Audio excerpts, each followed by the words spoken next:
ఇక్కడతో ఈ టాపిక్ కరెక్టే. నేను కాదంటే విమోచనమా మీరు అన్నది విలీనమే. భారత రాజ్యాంగాన్ని గౌరవించడం అందరూ కూడా ఇది విలీనమే. ఓకే, మీరు సపోర్ట్, మీరు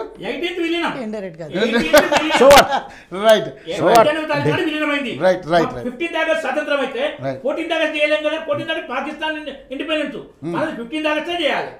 18th సెప్టెంబర్ నాడు విలీనమైంది. 16th విద్రోహ దినం సెప్టెంబర్ 17న మీరు విమోచన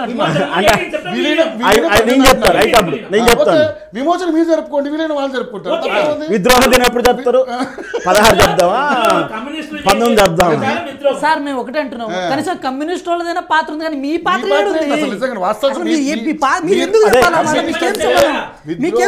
విద్రోహం అనేది కమ్యూనిస్టులు వాళ్ళకి జరిగిన అన్యాయాల మీద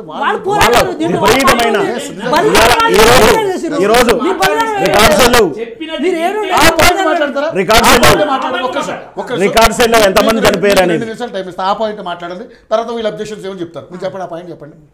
నెట్ లో కొంచెం కొట్టండి, మీరు చెప్పింది చెప్పండి. నెట్ లో కొట్టొద్దు. 1948 ఫిబ్రవరి 27, 28 తారీఖులో కలకత్తాలో 48 ఫిబ్రవరిలో కలకత్తాలో కమ్యూనిస్ట్ పార్టీ సెషన్ జరిగింది.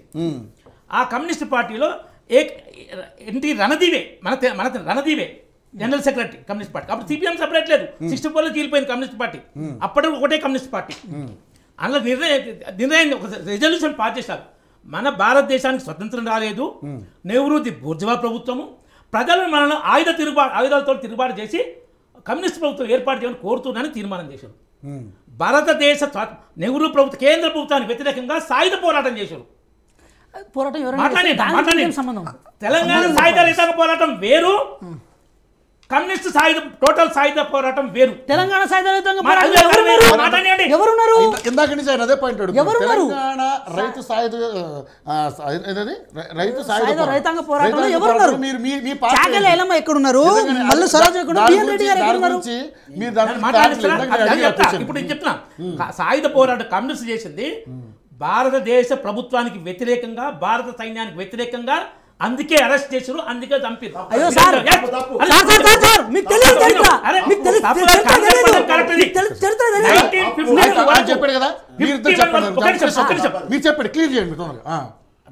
నిజాం వ్యతిరేకంగా మాత్రమే వాళ్ళు సాయుధ పోరాటం చేస్తే 1951 వరకు ఎందుకు చేసిన పోరాటం? సెప్టెంబర్లోనే నిజాం ప్రభుత్వం పడిపోయినాక 51 దాకా సాయుధ పోరాటం చేశారు వీళ్ళు. అది కమ్యూనిస్ట్ పార్టీని చేసింది 50. నెట్లో చూడండి, నెట్లో చెప్తాను.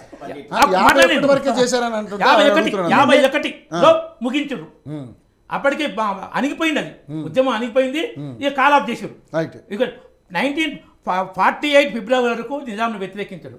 కలకత్తా తీర్మానం తర్వాత నిజాం సపోర్ట్ చేస్తే నిజాం కమ్యూనిస్ట్ పార్టీ బ్యాన్ ఎత్తేసారు. మార్చి 1948లో బ్యాన్ ఎత్తేస్తే కమ్యూనిస్టులు పారిపోతూ ఆయుధాలు రజాకారులు లొంగిపోతూ ఆయుధాలు కమ్యూనిస్టులకు ఇచ్చారు. కమ్యూనిస్టులు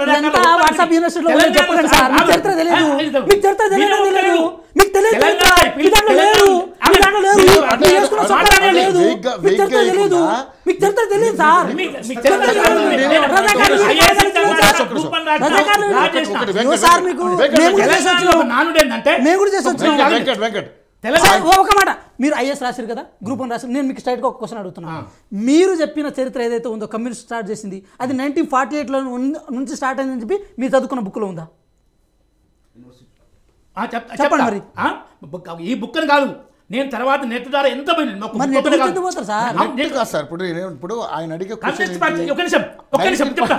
సిపిఐ చంద్రమనేని రాజశేఖరరావు సిరిసిల్ల ఎమ్మెల్యే టీడీపీలో చేరినాక ఆయన టీవీ ఛానల్లో ఓపెన్ చెప్పిండు, కమ్యూనిస్ట్ పార్టీ భారత ప్రభుత్వానికి వ్యతిరేకంగా సాయుధ పోరాటం తీర్మానం చేసింది కలకత్తాలో అని.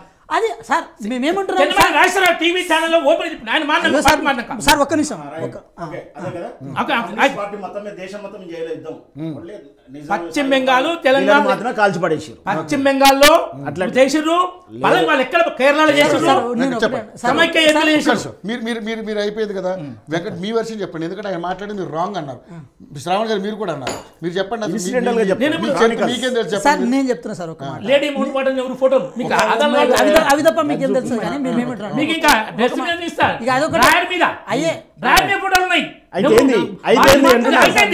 అయితే ఈ దేశానికి ఆయన పర్సనల్ కి ఇక్కడ ఏం సంబంధం? మీకే అది ఏ సంబంధం? అది నేను అనలే.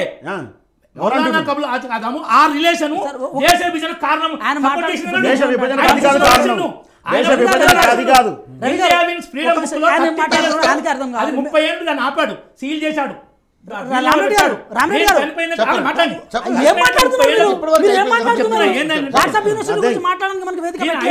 మనం సైంటిఫికల్ గా మాట్లాడాలి, పద్ధతిగా మనం చదువుకున్న వాళ్ళం కదా ఇక్కడికి వచ్చింది. ఏదో ఈ మెసేజ్ ఆ మెసేజ్ చూపించి కాదు సార్. నేను ఒకటే విషయం చెప్తున్నా, నేను ఆ గడ్డ నుంచి వచ్చిన వ్యక్తిని, ఖమ్మం జిల్లా నుంచి వచ్చిన వ్యక్తిని. మీరు చెప్పిన చరిత్ర వక్రీకరించబడ్డా, నేను చెప్పిన చరిత్ర వక్రీకరించబడ్డా అని చెప్పి బయటికి వెళ్ళినా మనం డిస్కస్ చేద్దాం. మేము ఒకటే మల్లు స్వరాజ్యం గారు కానీ, చాకల ఐలమ్మ గారు కానీ, లేకపోతే మన బిఎన్ రెడ్డి, వీళ్ళందరూ ఎవరైతే ఉన్నారో వీళ్ళందరూ ఆయన చెప్పిన లెక్క ప్రకారం ముందు నుంచే పోరాటాలు చేసిన వ్యక్తులు. సో మీరు ఇప్పుడు ఒకసారి మీరు ఇది మన బైరాంపల్లి ఇన్సిడెంట్ ఎప్పుడు జరిగింది సార్? ఎప్పుడు జరిగింది సార్? మీరే చెప్పాలి. అదేవిధంగా మనం ఇది జనగాం చుట్టుపక్కల ప్రాంతాలు ఉన్నాయి కదా, సూర్యాపేట ప్రాంతాలు ఉన్నాయి కదా, ఇక్కడ ఉన్న గడిల మీద పాలన ఎప్పుడు వాళ్ళకి వ్యతిరేకంగా పోరాటాలు జరిగినాయి అంటే మనకు ఏది మనం ఇది నిజాం రాజు అది ప్రజాస్వామ్యబద్ధంగా భారతదేశంలో కలిసిన తర్వాత జరిగిందా? అంతకుముందు జరగలేదా? ఎవరికి వ్యతిరేకంగా మనం కొట్లాడినాం? వాళ్ళ పాత్ర ఏముండే? సో దాని మీద ఇన్ కేసు విమర్శ చేయాల్సి వస్తుంది, దాని మీద మాట్లాడాల్సి తీర్మానం ఏంటి? ఆ తీర్మానం ఏంటి? దేశానికి స్వతంత్రం రాలేదు, ప్రభుత్వం ప్రజలు మన ఆయుధాలతో పోరాటం చేయమంటారు, రణదీవే అది అన్నీ. మీరు అరిస్తే అబద్ధం నిజం కాదు. నెట్ల చూస్తున్నా సార్, మేము ఒకటే అంటున్నాం, వాట్సాప్ కాదు. కమ్యూనిస్టులు ఇది ఏది ఆపరేషన్ పోలో జరిగిన తర్వాత సెప్టెంబర్ 17 తర్వాత కూడా పోరాటం చేసిరు. అది అందరికి తెలిసిన విషయాలు, వాస్తవాలు. అది దాన్ని మేమెందుకు దాచిపెడుతున్నాము? ఎస్, నెహ్రూ గారి మీద కూడా పోరాటం చేసిరు కమ్యూనిస్టులు. నెహ్రూ గారు వ్యతిరేకంగా కూడా పోరాటం చేసిరు.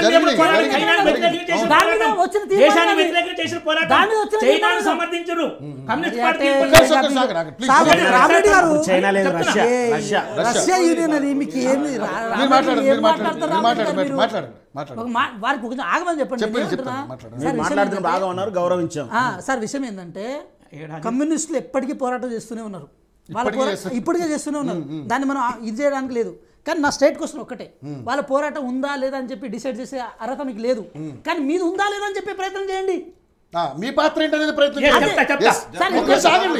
ఆగండి రామరెడ్డి గారు, చెప్పనివ్వండి. మీరు అడిగే మీకు ఇచ్చే టైము చెప్పండి సార్. అదే చెప్తున్నాం. సో తెలంగాణ రైతాంగ సాయుధ పోరాటం జరిగిన వ్యవస్థ మొత్తం కేవలం నిజాం రాజుకు వ్యతిరేకంగా మాత్రమే పోరాటం జరగలే. నిజాం రాజుని బేస్ చేసుకొని ఆయన చేతి కింద మోచేతి నీళ్లు తాగుతూ ఎవరైతే పటేల్ పట్వారీ వ్యవస్థలో ఎవరైతే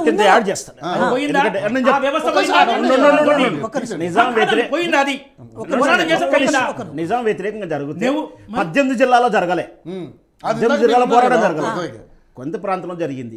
ఇక్కడ ముస్లిం మీద వ్యతిరేకంగా జరగలే పోరాటం, నిజాం ప్రభుత్వం మీద జరగలే, కేవలం ఇక్కడ వెట్టి మీద జరిగిన పోరాటం, పోరాటం.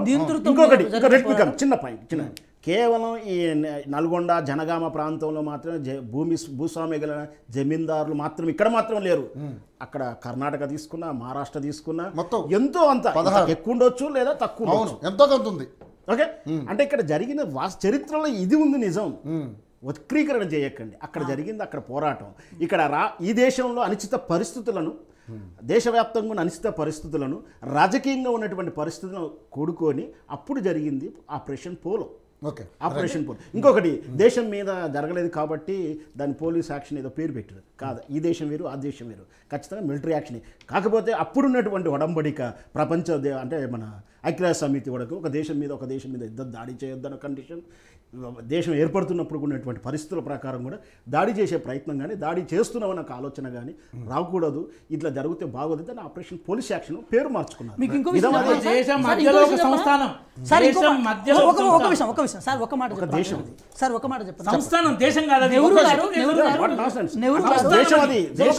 దేశానికి ఫ్లాగ్ ఉంది, ఆ దేశానికి అది ఉంది. హైదరాబాద్ దేశమట, సంస్థానం అది. 562 సంస్థానాలు తప్ప ఎప్పుడు ఎక్కడ ఎవరు దేశం బ్రిటిష్ వాళ్ళు కూడా అనలే. మరి ఐక్యరాజ్య సమితికి ఎట్లా వెళ్తారు సార్? తెలియకపోతే ఎట్లా? ఐక్యరాజ్య సమితి దేశం కాబట్టి వెళ్ళరు. What is the vocabulary word? అది వొకాబులరీ అప్పుడు పిలుస్తున్న అవగాహన ఉన్నది.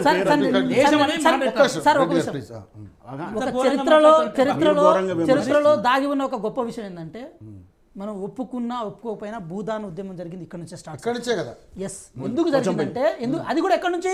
నల్గొండ ప్రాంతం నుంచే. పోచంపల్లి ఎందుకు జరిగింది? భూదాన పోచంపల్లి అప్పుడు నల్గొండ ప్రాంతంలో వినోబా భావే గారు ఉండే అక్కడ నుంచి దాన్ని స్టార్ట్ చేశారు. ఎందుకు స్టార్ట్ చేశారు? రామచంద్రారెడ్డి ఎందుకు స్టార్ట్ చేశారంటే ఎవరైతే ఈ పెత్తందారులు భూస్వాములు ఉన్నారో భూములందరూ వాళ్ళ ఆక్యుపేషన్ చేసుకున్న తర్వాత భూమి ఎవరి దగ్గర ఉంటే అదే బలం అని మనం అనుకుంటాం కదా.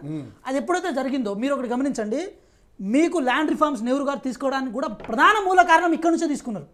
ల్యాండ్ రిఫార్మ్స్ తీసుకోవాలని చెప్పి కమ్యూనిస్టుల తర్వాత పోరాడాలని చెప్పారు కదా సారు, అది ల్యాండ్ రిఫార్మ్స్ మీద. మాకు భూములు కావాలి, భూస్వాముల నుంచి మాకు భూములు కావాలని చెప్పి వాళ్ళు ఇక్కడ నుంచి మళ్ళీ కొట్లాడారు. ఏది సెప్టెంబర్ 17 తర్వాత కూడా అది అంశంగా కొట్లాడారు. అందుకే ల్యాండ్ రిఫార్మ్స్ వచ్చినాయి. దున్నేవాడి భూమి అనేది కూడా అప్పటి నుంచి వచ్చింది సార్, ఇక్కడ నుంచి స్టార్ట్ అయింది సార్. ఇప్పుడు మీరు పాటలు మా భూమి సినిమా ఎప్పుడు వచ్చింది సార్? ఎప్పుడు వచ్చింది ఆ సినిమా? సినిమా ఏ బేస్ మీద?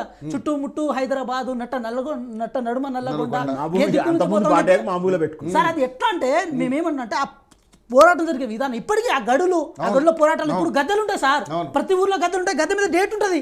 ఏ డేట్ ఎవరు చనిపోయారు, ఇప్పుడు మనం ఏమంటారు దాని ఇది ఉంది కదా వీరభైరవపల్లి, వాళ్ళు సంబోధించిందే వీరభైరవపల్లి. కానీ ఇలాంటి పల్లెలు ఆ 2-3 జిల్లాల్లో చాలా ఉన్నాయి. ఒకసారి మనం పోదాం, చరిత్రలో వెతికి దిద్దాం. మేమేమంటారు ఆ గద్దెలు ఉన్నాయి కానీ మీ గద్దెలు ఏడున్నాయి? మేము అదే అడుగుతున్నాం. మేము మీ గద్దెలు ఉంటే మీరు చెప్తున్నారు. మీరు ఉండి కూడా కనుక మీరు విమర్శించే ప్రయత్నం చేస్తే మేము యాక్సెప్ట్ చేసేటోళ్ళం. కానీ మీ పాత్ర ఏడిది? మీ పాత్ర ఎప్పటి నుంచి వచ్చింది? కదా 2 సంవత్సరాల నుంచి వచ్చింది. సార్ చెప్తలే కానీ చెప్తా, ఇలా పాత్ర ఉంది. భాషా సాహిత్యం, ఆంధ్ర సాహిత్యం, ఆర్య సమాజం పెట్టి వీళ్ళు భాష, ఉర్దూ భాష వీటి మీద పోరాటం 1947 నుంచి అంత ముందు కూడా ఉంది. కానీ ఈ స్వాతంత్రము, ఈ ఉద్యమాలు, భూ పంపిణీ మీద హైదరాబాద్ దాటిపోరు వాళ్ళు. హైదరాబాద్ దాటరు వాళ్ళు. కడుపు మంట ఇవంతా వాళ్ళకేం తెలుసు సార్. ఇప్పుడు RSS ను కూడా బ్యాన్ చేసినప్పుడు కూడా దాని వెనకాల కూడా ఒక చరిత్ర ఉంది. వాళ్ళు కంఫర్ట్ జోన్ లో ఉండి కొట్లాడే ప్రయత్నం చేస్తారు. ఎందుకు సార్ ఏం మాట్లాడింది? ఏం చెప్పింది? రాజకీయం కోసం ఆడించింది ఎవరు? ఆడించింది ఎవరు సార్? ఆడించింది ఎవరునా? ఎవరు ఆడించారు? అప్పుడు సర్దార్ వల్లభాయ్ పటేల్ గారు ఆడించారు. ఆ విషయం చరిత్రను ఎట్లా పడితే సర్దార్ వల్లభాయ్ పటేల్ చేస్తే మినిస్టర్ గురూజీ వెళ్ళి సర్దార్ పటేల్